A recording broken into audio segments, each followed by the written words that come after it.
Welcome to the RPG Podcast. And we are live. Oh, God, Patton! Presented by SHEATH. A Time Wheel production.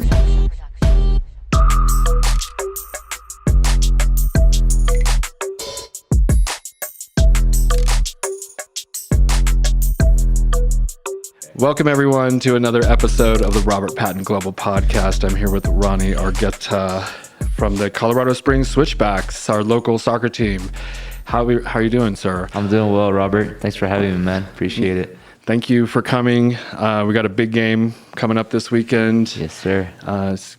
We've been sponsoring the Switchbacks for a few years now, and we've been doing these giveaways once a year for the team, and it's exciting. And you guys are doing really good this year. Yeah, we're off to a good. I was gonna say we're off to a good start, but we've been off to a good start since the beginning, and we're doing really well. We're coming to the end of the season, the regular season here, and we're sitting in a good spot. So you're in second place. We're in second place in our group, correct? Yeah. And so we're looking to continue to do well, so we can host a playoff game. An extra game for this stadium for the fans of the city would be awesome.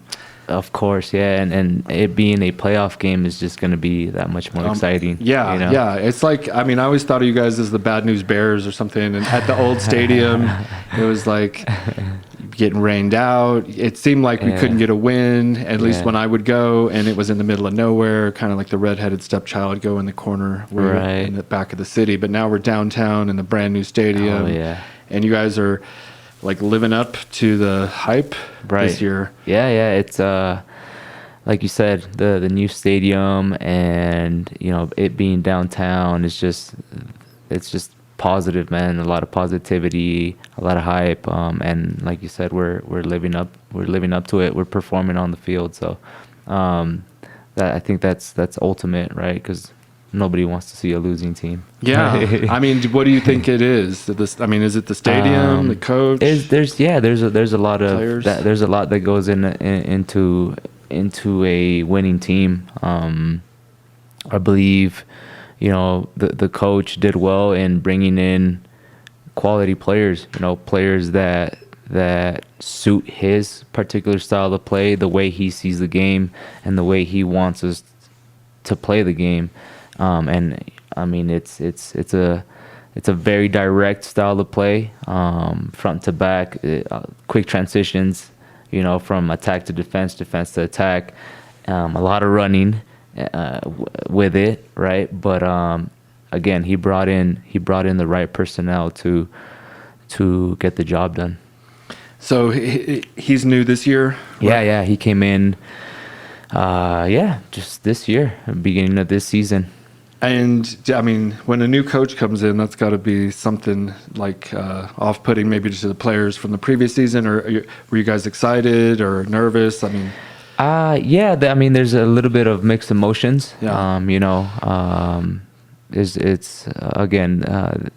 been a little rough in terms of coaches coming and going. But I think at the end of the day, as players, for us is just another experience to grow, right? Yeah. Because personally, it's been a little tough for me. I'm gonna be honest with you, because I haven't seen much playing time, but I've learned so much. Mm-hmm. Like I am able to see the game differently, right? And just different eyes, different ideas, and so all that ultimately is going to help me in the long run, because I do want to continue to pursue football, soccer, after I'm done playing. So with your current contract, do you aim to go to the major league team? Well, yeah, that's always been the goal. When I first got here in 2015, playing with Switchbacks has been my first professional experience, again, in 2015. But yeah, that's always been the goal, to look to play at a higher level, whether it's a second division in a different country that's a little higher level, or the MLS, the first division here in the U.S., or even a first division outside of the U.S. So yeah, that's always been the goal. That'd be fun, Yeah, that would be a great experience. I did have a trial. So after our 2016 season here with the Switchbacks, I had a trial in Mexico in second division there. It used to be called the Ascenso MX. Now it's Liga de Expansión or something, like Expansion League or something like that. And I was there 5 weeks, and yeah, it was tough. Like I struggled. They're hungrier there, or what? Yeah. There's the mentality, right? Yeah. The mentality, I think, is what separates European soccer, Mexican soccer, South American soccer from soccer here in the U.S. And a lot of it has to do with promotion, relegation. I don't know if you've heard of that. Mm-mm. So for example, let's say England, right? England has their first division is the English Premier League, right? And then their second division is the Championship. And then their third division is League One, and then it goes League Two, right? Wow. But say you're in the Championship, like you're in the second division, correct? Yeah. You're a team in the Championship. You win the league, right? You're champions in that league. Then you get to move up to the EPL, the first division. That's cool. Yeah, so that's something. The whole team moves up. That's neat. Yeah. I like that. Yeah, that's real cool, right? So, again, it goes back to the mentality, right? Like having that in place in the system, in the football system, in the soccer system, makes the individuals, the collective, just that much hungrier to rise win. Up, keep leveling up. Exactly. That would be so cool. That is a good incentive for the team to win the championship. Right. So then you go up to that higher level, and you play at the highest level. Yeah. I mean, because I was thinking about the fact that it's maybe just like individuals in these countries have a lower standard of living. They're seeing what's all happening in America, and they want the Kardashian that plays lifestyle. a factor as well. Yeah. These guys are. It's a job.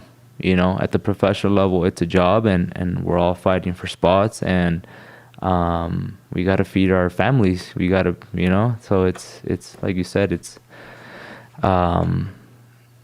being in like a third world country or a poor country. Yeah, it's they're very, I guess, that much more hungrier. Yeah, that immigrant mentality, we call it in business. When immigrants come here, they work harder. There's more like millionaire immigrants than there are American-born immigrants, and that's because of that mentality of just having nothing and wanting it all. Whereas we live a little bit of cush life here. I know you grew up in Southern California. Yeah, and I did too. Yeah, and it's nice. The weather's nice.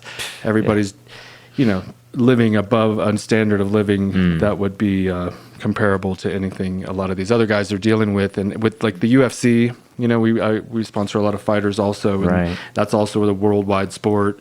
And you see all these other, nationalities with the belt, and it just makes you think: are we too soft here, or and what can we learn from them? And I try to teach people what it takes to be successful through this podcast, and like the whole like visualizing what you want and hard work, and there's a lot of principles. Even just who you hang out with is a huge circle. Yeah. Correct. So like, what do you do? Like, how did you get to be a professional soccer player? Man, that's a great question. So I first started, playing, kind of messing with the ball when I was 6 years old. I started just with my foot, just toying with it, right, playing around. And from that moment, though, I almost like fell in love with it. It was weird, right? So I just couldn't stop. Hell yeah. And I just kept on with that, just messing with the ball. And then when I turned 8, I joined a local team so I grew up in Costa Mesa, and just a local team. And dude, it was funny because my first game, again, I didn't know the rules, right? Like there's rules to the game, of course, and I kept being offside, right? And a lot of the times I was scoring though. I was scoring the goal, and then I'd run off and celebrate, and then the referee would be like, "No, man, you're off. You blow the whistle, you're off." And I was like, "Well, what's going on? Like, well, offside? Like, what does that mean? Like, right? No idea, right?" So, again, just part of the learning process, and so. Yeah, so growing up, I played a lot, man. Just like I couldn't get enough of it. I would play in the street with my friends, my neighbors. Like, I grew up playing in my school teams as well, elementary, middle school, high school, and then unfortunately, I didn't get recruited to college. And also, like growing up, I didn't play in like the big clubs, like the local clubs. So back in the day, the big local clubs in that area were Pateadores and Irvine Strikers. And I did have a few friends that played for those clubs. One of my best friends actually played for Pateadores, and he took me out once to train with them, and it was different level. I could feel it. But maybe I just wasn't good enough at the time, right, to join one of those clubs.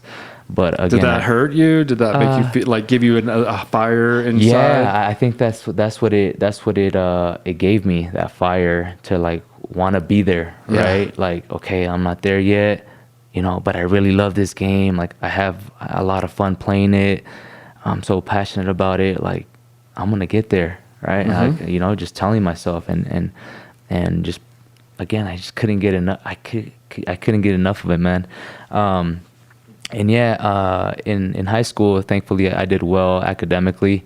Got an offer to go to UCI to study criminology. UC Irvine, yes, sir, to study criminology, or UC Santa Barbara to study mechanical engineering.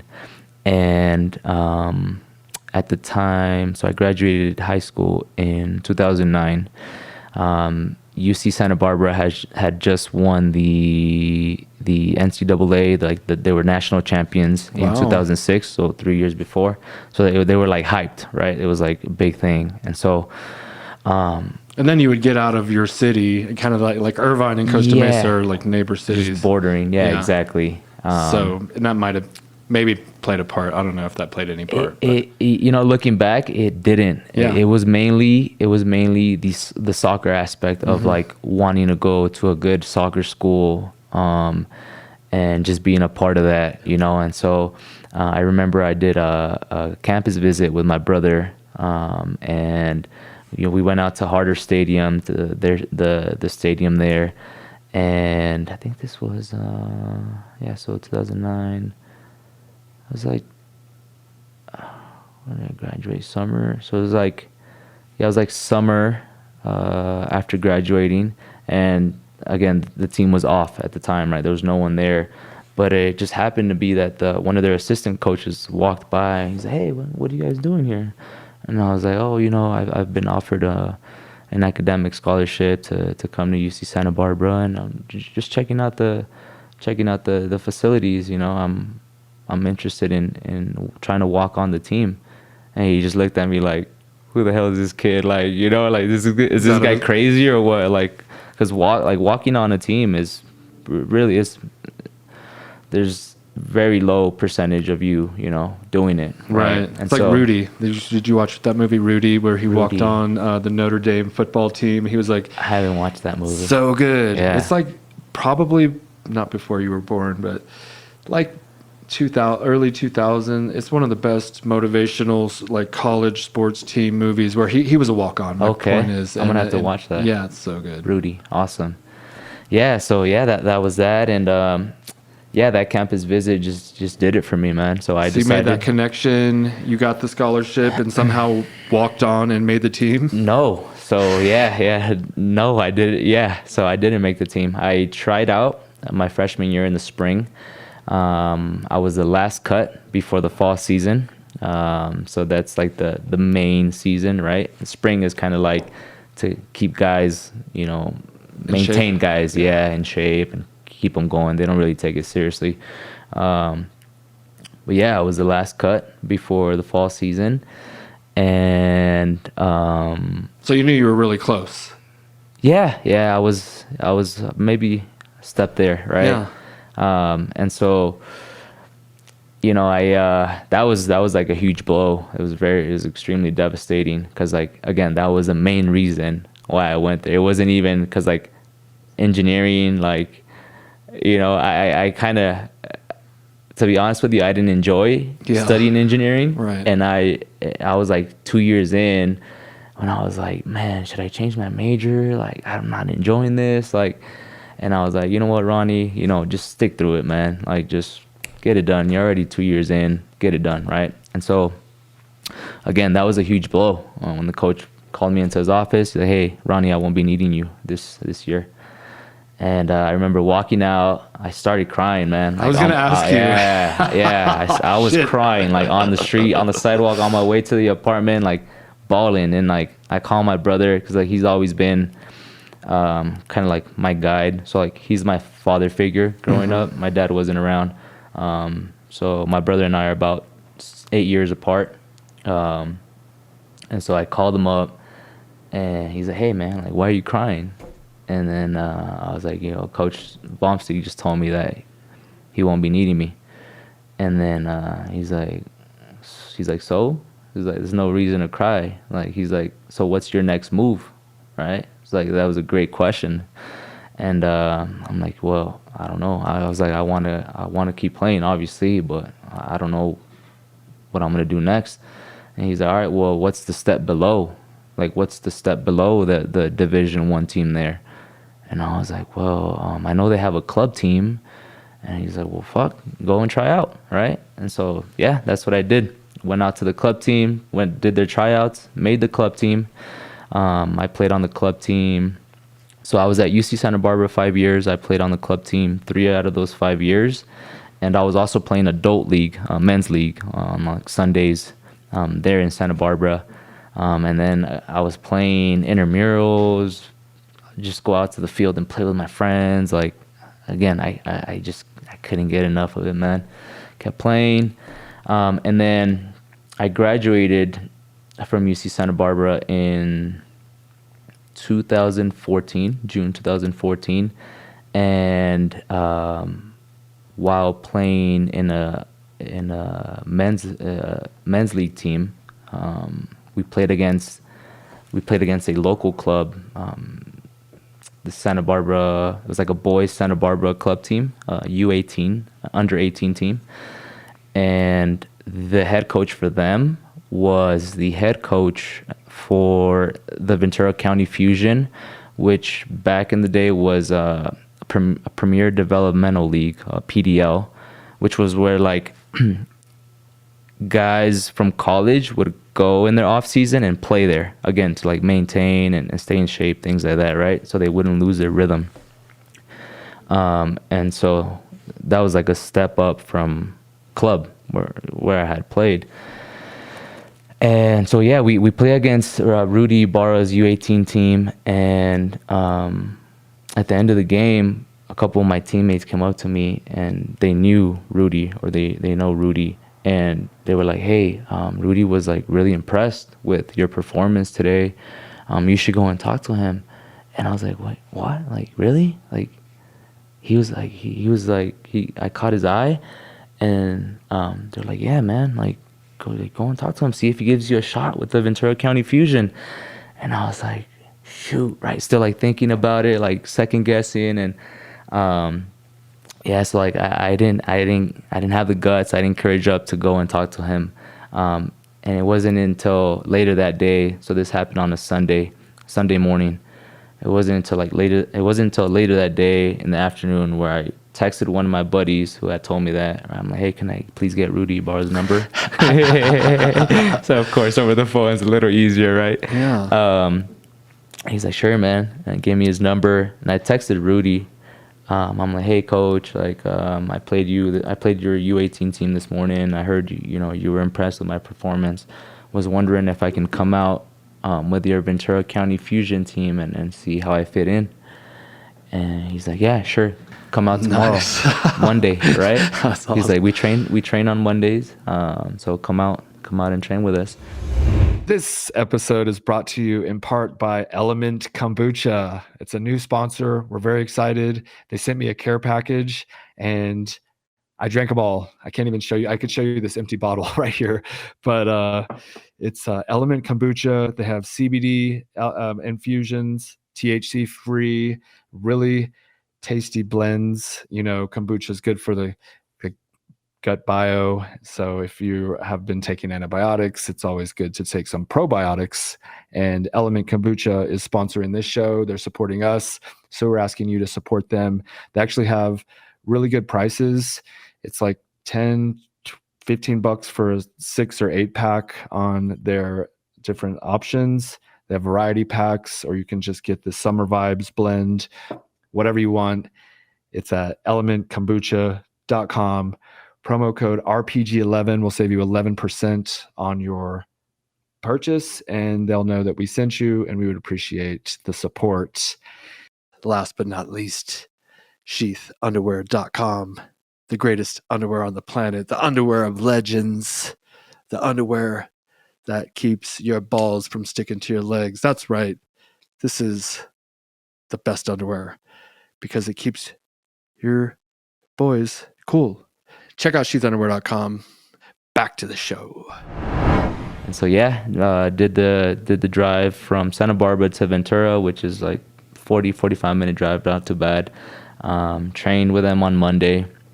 After training, Coach Rudy was like, hey, we're having an exhibition match tomorrow, Tuesday, against Glasgow Rangers, which is a first division team in Scotland. They're like a big club in Scotland. I was trying to place Glasgow. Glasgow Rangers, yeah.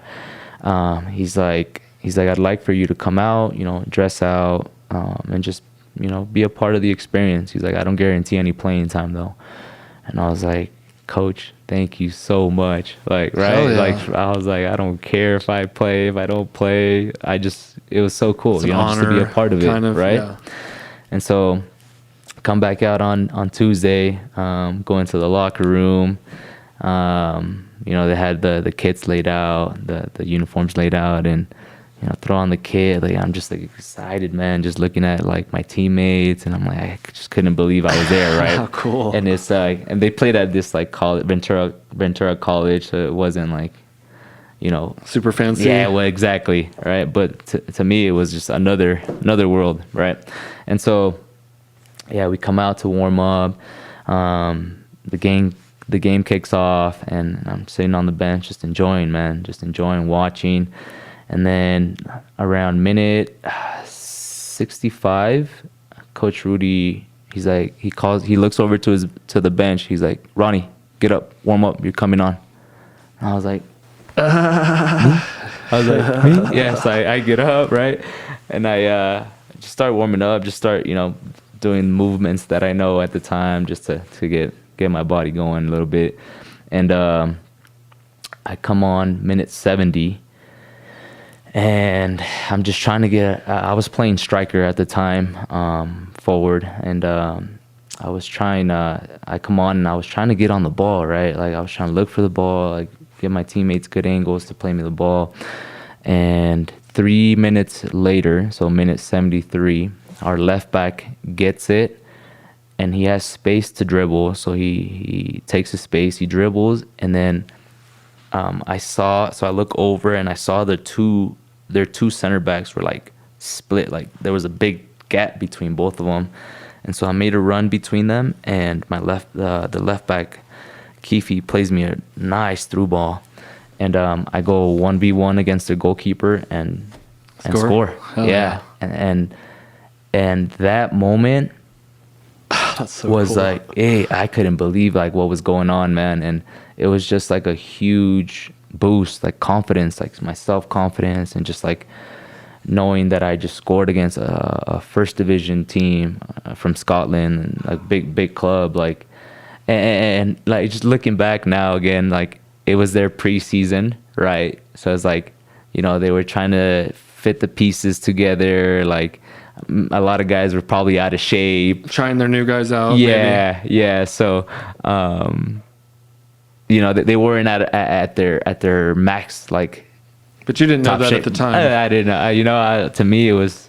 I had just won the World Cup, you know? Yeah, exactly. No, that's so cool. And what was the score when that happened? That was, so we were 1-1. That was for 2-1. Yeah, 2. And we ended up winning 3-1 because we scored another one. Another teammate scored another one. So we ended up winning that game 3-1. But, yeah, that moment, again, was just so special and just like, again, huge boost, right? And so that was that. That happened sometime in July that same year, 2014, after I graduated college. And after that, I finished off the season with them. We played like 3 games with them, but I would come on like the last 20 minutes, last 15 minutes, right? And we got knocked off in the semifinals. So that ended, and then I was back in Santa Barbara, kind of like figuring things out, and I decided to move back home. So I went back home to Orange County. I started working at a enterprise, a rental car company, and just training, like running a lot, like just training by myself, and continuing to play adult league, right? Just trying to stay prepared for anything that could come, you know, in terms of an opportunity to play professionally. So then I, sometime between playing with the Fusion in July and October, I got an email from the Ventura County Fusion. So they host combines trials where they have like a couple teams, coaches, professional coaches show up to recruit players, right? And they were hosting one in October 2014 that year. So, you know, they send the email and they send like links like to sign up if you're interested, you know, to register and pay your fee. So boom, I did that. I think it was like a $150 fee or something like that. But I was like, I don't care. This is an investment. That's the way I saw it. Well, if you're not willing to pay $150, you must not care that much about your career. Exactly. Yeah, exactly. And and graduating out of college, like no job, like I was, I don't care. Like I'm gonna figure it out. Like, you know. So, boom, paid the $150, registered, and showed up. I can't remember the dates in October, but it was sometime in October. Showed up. And I did really well, thankfully. Again, it was a lot of it had to do with preparation, you know, and then just having that high as well from July, scoring, being with the Fusion, and wanting it too, it really bad. And so that's where you've been playing now for like 20 at that point, like 20 years. Yeah. So that's, you know, when you're you might be not peaking, but it's muscle memory. You put in the work, and you kept it up the whole time. Yeah. Like that discipline over such a long period of time, you know, maybe quantified, or what would that compounds over time. Right. And you just get better and better, and then so many people quit on the way to success, you know, because life happens and they're not ready for whatever opportunity might be presented to them. But you were staying ready. Opportunity came. You went out and performed. Took advantage of it. Yeah, that's it. Did my thing, and it was crazy because during the combine, Rudy Ibarra was there, right, and he was one of the coaches. So what they do is they split everyone up in like 4 teams, and then we play like 30-minute halves because coaches want to see you play. If you can play the game, you know, you're gonna get offered something. So it's funny because I played a lot of forward striker growing up, right? And that was like my main position. And that's what Rudy saw me as, right? And he's like, all right, Ronnie, you're going up top. You're going as striker. I was like, okay. And I wasn't getting the ball. Like I wasn't getting the ball. Hence, I wasn't able to show what I could do, right? And so I was like, hey, coach, I want to play the 6. Like, I want to play center mid, holding midfielder. He's like, what? He like look at me like, are you crazy? He's like, you're a striker. I'm like, please put me there. And then he's like, all right, yeah. And he like brought out the guy that was playing center mid, and he put me in there. And dude, I don't know what it was, man. It was like this just like mental shift. I was like, all right, this is it. I'm gonna do it, and I'm gonna get my contract here. And dude, it was like, you know how like people talk about like the flow state, being in like the zone. you're not thinking, like you're just doing, yes. like you're just doing, right, without even, maybe you're thinking, but no, there's no. It feels thinking. like you're not thinking. Well, because if you think, that's like that fraction of a second slower than if you're just doing. There's no thinking. It's just like in so the flow. I hit like, no worries. I felt that, like I hit that, right, and I was just like, I couldn't even believe what I was doing, the kind of passes I was playing, the tackle, the interceptions, like, and then it was a 2-day trial, and from there, man, it was like. Coach Steve Tritschew, which was the first coach here with the Switchbacks, offered me a contract. He didn't offer it like then and there, right? So after the last day on that Sunday when the combine is over, they gave us the opportunity to go and thank the coaches and thank them for their time and kind of chat with them. And so I went around. I think there was like 5 or 6. I went around, thanked every coach, and Steve was like the second to last, and he like stopped me. He's like, hey, he started asking me questions. Are you married? Like, things like that, right? Kind of getting an idea of what he could offer, right? And he's like, all right. He's like, you'll be hearing from me soon. And so that was, to me, it was just like, I was like, no way, right? And later that week or the following week, Tuesday, Wednesday, midweek, he emails me the contract. He's like, hey, I'd love to have you on the team for 2015, and here's the offer.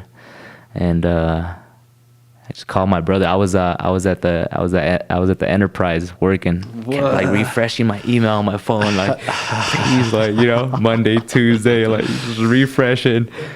And I called my brother, and he's like, hey, man, Steve Tritschew just sent me a contract to go play with him, go play for him with the Switchbacks. He's like, dude, congratulations. Like, now you can cry. Yeah, now you can cry, right? Yeah. And then he's like, how much is it?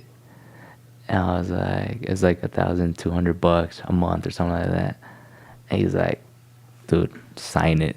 Like, because at your first contract, you can't be like, oh, picky. no, I want this, like I want that. I agree. Like, it's like, it's your foot in the door, right? It's like, take it, Yeah, So, beggars can't be choosers or whatever. Like, just get in there, then prove yourself more. Prove yourself, exactly. Yeah, and that's the way it goes. It's like business. I mean, sports and business are very synonymous in the sense that it's a lot about the effort you put in, showing up every day, putting in the work over a long period of time, because nobody in a professional sport just started. They've been doing it for a decade at least, and the mental attitude you gain from sports is translatable to business. I know when I was you're like in high school and middle school, like I played basketball, and I wanted to be in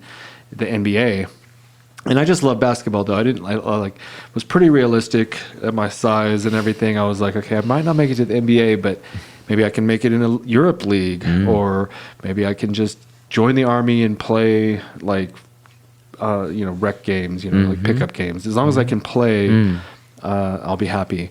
Gosh. And ultimately over like I started when I was 9, and I didn't quit, but I kind of quit around 16 or 17, and primarily due to a lot of injuries. Like I kept rolling my ankle like over and over.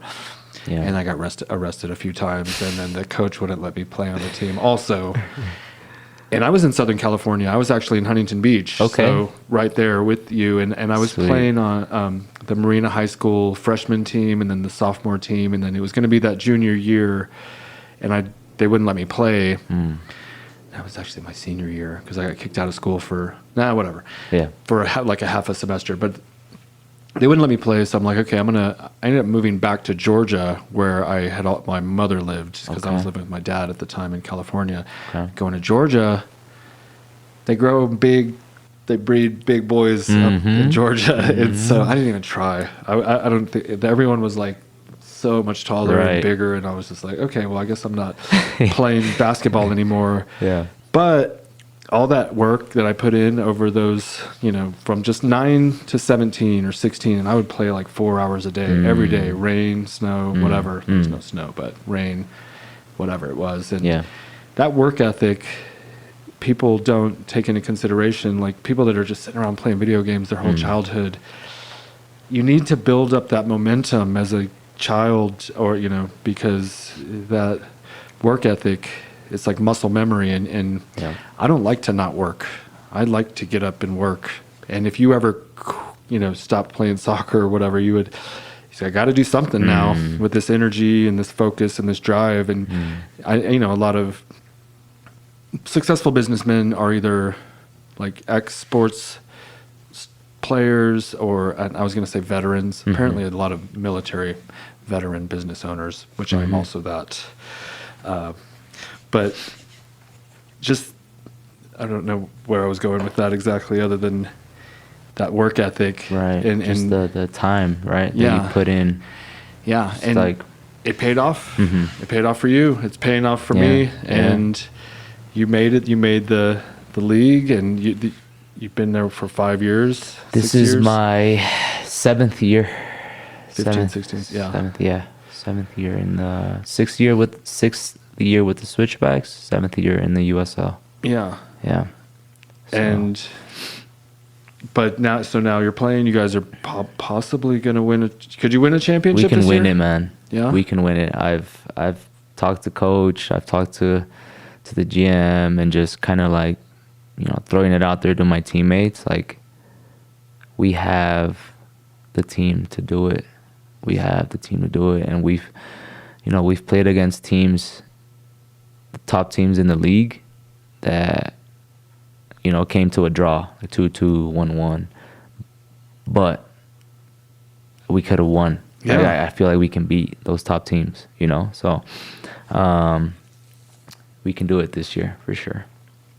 I just watched this movie called what was it called? Edit this out. Just kidding.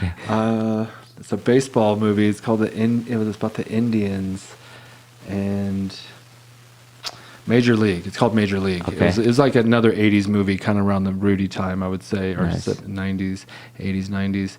But they just slowly started realizing, like, we could win. They were not supposed to win. They were the bad news bears. They were actually supposed to lose. The team owner, like, it's a movie. She gets all these players that she thought would, for sure, they would come in last place as a team. Oh, wow. But then they start like tweaking and working together and finding a groove, and then they start winning, and then they get that motivation because they find out the lady wanted them to lose, and they're like, we're going to win it all. And it's all like just a mental thing though. They like believe, right? Yeah. Yeah.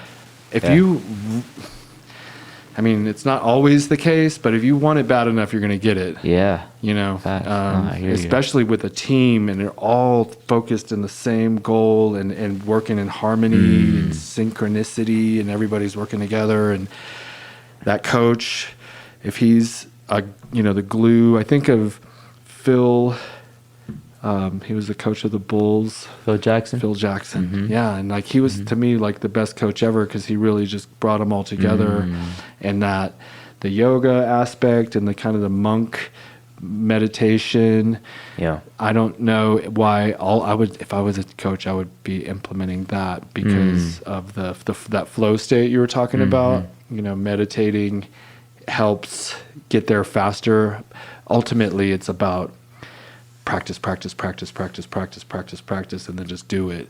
But these techniques of balancing the mind and stilling yourself, like before a podcast, I might jump on the trampoline. Sometimes I meditate though. And by meditating, you have your two hemispheres, and sometimes you're always thinking about like shit that you don't necessarily need to be thinking about. Like this song just keeps playing in my head.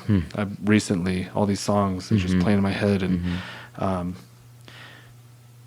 maybe you don't want that if you're trying to do something like trying to win a championship. You need to be just like present, be there, no thought. You can't hear the crowd. You've heard of people say that where it's like you can barely hear them. They're like, dude, yeah. But that's what we want. I want that every day. I wish I could live like that sometimes. Yeah.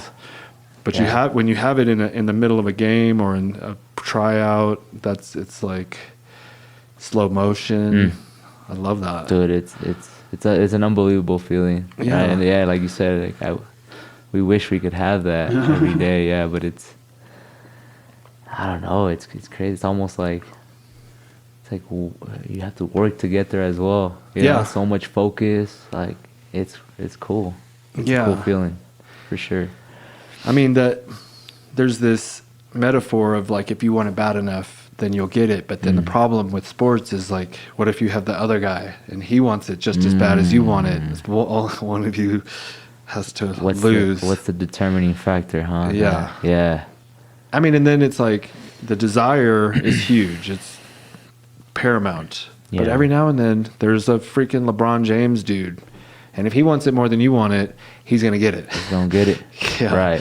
Right. So life isn't always fair, but there's that persistence and staying with it. I feel like, for instance, back to podcasting, I do it for fun, but I do love it, and I do would like to influence people over time, and I like learning. I've learned a lot about soccer today, but I want to get better, and if I just keep doing it, I think after like 10 years, I've only been doing it for a couple years. How long have you been doing it for? Like 2 years. Okay. The podcasting. Yeah. Wow. Yeah. And we just had Brandon Marino, the UFC champion of the world, on, or he'll be on soon. I think it dropped. I'm not sure if it came out yet. And having you and just it started off, with iPhones and just like super cheap equipment, and ever so slowly just adding on to it and getting better. And I feel like I've gotten better because I used to get like more nervous and lose my train of thought, and I still do kind of, but it's probably because I smoke a lot of weed. But even so, with that and have just the practice and doing it over and over, I'm getting more comfortable, and I want to get in a zone on this, and sometimes that happens in a conversation where you're totally locked in. You're not. I'm not like worried about things I need to do. We're just having a good conversation. It's locked in, and that's what's cool about the headphones. And then we're right here. There's no distractions. It's very rare that this even happens in life, even with your wife. Because you're on your phone and the TV and maybe kids if you have them and dogs, whatever. Yeah. So that's another reason why I like doing this. And I think though, like a lot of people just like either quit, like life happens, they give up, they get frustrated, like it's not going anywhere. What am I doing this for? If you're not doing it for the love, you're not gonna make it. That's what keeps you in whatever you're pursuing. Really, that's what in my personal experience, that's been the factor that's kept me just in it, like just the passion and the love that I have for the game, because it's just with like life, right? The ups and downs, and and whatever we decide to pursue is going to be the same way. Ups, downs, and I found that the love, passion is what keeps you going, waking up every day and hitting it again. Yeah, and I was even saying, like, I'll be a coach, I'll be a fucking trainer or something. I want to be a part of the sport, and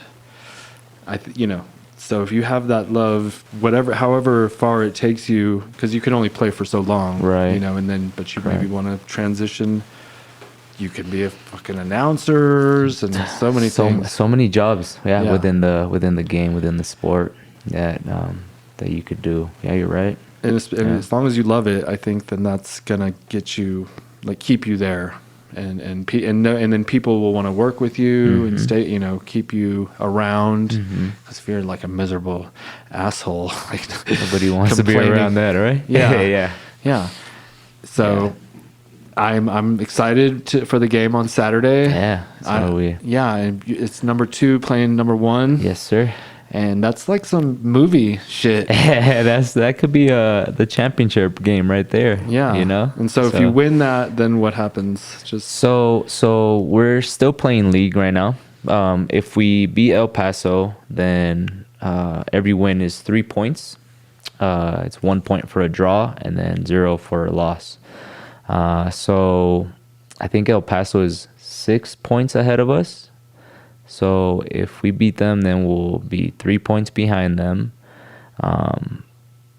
But it is really tight right now in our group in terms of like points. So we are in second, but like the third is like a point or two behind us. And then there's teams that are tied with points. So it's like really tight. So it's like, and then you I'd guys say- would all go to a playoffs though. And Yeah, so the way it works is the top 4 teams of each group will advance to the round of 16. 4, 4, 4, 4, something Yeah, like that. yeah. Yep. So round of 16, and then the top 2 will host a playoff, the first round of playoffs. So that's And good for your then- stadium. Yeah, it's really good. And then how, like, depending on like who wins, you know, on that first round, then we could possibly host, you know, that second round as well. So Like if number 3 or 4 beats number 1, then you guys would probably host again if you guys won. yeah, so it'll be correct. It'll be 1 against 4, and then 2 against 3, right? And then if 4 beats 1 and we beat 3. Then you host then 4. we would host 4. That'd be. I know the owners. I always think. I mean, I'm always like, it's all business, and I'm Yeah. like, they would love that. We would all love that. Yeah, for we would all sure. love that. Yeah, for sure. The crowds and then the excitement and just winning. Yeah, man, it's been a long time coming for the city. So our first 2 years, 2015, 2016, we made playoffs. Our first year we got knocked off in the second round, and then second year in 2016 we got knocked off in the first round, and then 17, 18, 19 were just kind of like rebuild years. I don't know, like a lot of like movement of players. Like half of the team left in 2017, and so that becomes a little hard, you know, when you have a lot of movement in terms of personnel. And then last year, I thought like we had a really good team, but we just tied a lot of games. Like we didn't have that like just that killer, you know, that killer instinct to just finish off games. Yeah. You know, and that's definitely what we have this season. Good. Along with quality players and great coaching staff, and I can keep going. But that killer instinct, that is a huge differentiator, because if you're, you know, too nice, and like sometimes as an athlete, I'll be playing against someone and I'm beating them so bad, I'll lighten up. You line up. Yeah. Right. Instead of just, you know, dunking on them. Keep going at them. Yeah. Right? Till the whistle blows. Yeah, because they might come back. Don't let them come back. And I mean, they'll take it from you. So just, you got to finish them. That's it. And you know, don't take it easy on teams, because they're not going to take it easy on you, I guess. Right. Is the point of that. Yeah, that killer instinct. You got to have that. And seems like you guys have that this year. Oh yeah. So we'll try to ride that out. I mean, I know SHEATH started working with the Switchbacks around 2017, so we haven't seen a winning season until this year, and it's super exciting, especially with the new stadium. And the only other thing, I mean, I've been thinking this, is like to get each of the players somehow to get you guys more known in this community, you know, like, and I was thinking there should be like a little reality show for you and the team. That'd be cool. Somehow, either like spending a period of time in the house or some way to where, and then maybe like there's a little drama in the locker room. Get a little excitement, because people don't really know you, right? Right. Unless I'm missing something. I know we have social media, but like it doesn't really do what it needs to. Yeah, I think COVID has affected us a little bit in that sense, in terms of, you know, going out to the community, doing player appearances, going to school, just the different appearances that we're able to do, or that we have been able to do prior to COVID. Well, at least they do some stuff. Okay, I didn't think they were doing that, and like maybe radio interviews. And just this kind of stuff. Yeah, just figuring it out, right? I mean, there's still so much we could do even with COVID around. Like, you know, like you're saying, podcasts. I know there was like Zoom blew up. You know, the video calls and all that. There's always ways, right? Yeah, I really think that would help. And the reason I say that, I'm a huge UFC fan, and the reason I am is because they started that show with the fighters in the house, and then you get to know the fighters, and then you want to watch them fight more, right? And even you're talking about them, and like, did you hear what so and so did or whatever in this game, you know? But if we had the team like at that level of excitement or buzz with the community about, you know, there's this one new dude that keeps scoring. Haji Berry. Yeah, Haji Berry. Yeah. I guess, okay, so I recognize that name, and but just more of that, like more of everyone knowing who everyone is, and maybe he would be the person to be like the star of the show or whatever. But even a team podcast, something just to get to people to know your personalities. Right. It's really about like who you are. You're a good dude, or you're just like a mannequin, like you look like your little figure out there in the field. But people want to know who you are, and so that's why I wanted to do this, and I really appreciate you coming on here and talking for a while and telling your story. That's very inspirational. Oh, my pleasure. Thanks for having me on. It's been real cool. I can identify with a lot of the things you were saying. I'm sure a lot of the people listening can also, just bet that love and the persistence and the discipline and just being ready for that opportunity, and then taking advantage of it. That's it. So it's a beautiful thing. Oh yeah, you're living the dream. Thank you again. Thank you everyone for coming back. We'll see you next time on the Robert Patton Global Podcast. Please subscribe, like, and maybe leave us a review. Leave a comment. Tell me I suck, or I'm great, or You're something great. in the middle. I'm great. I like it. You're great, man. Thank you, Ronnie. Thank you, Robert. Appreciate it. All right, guys, and that's it. Peace.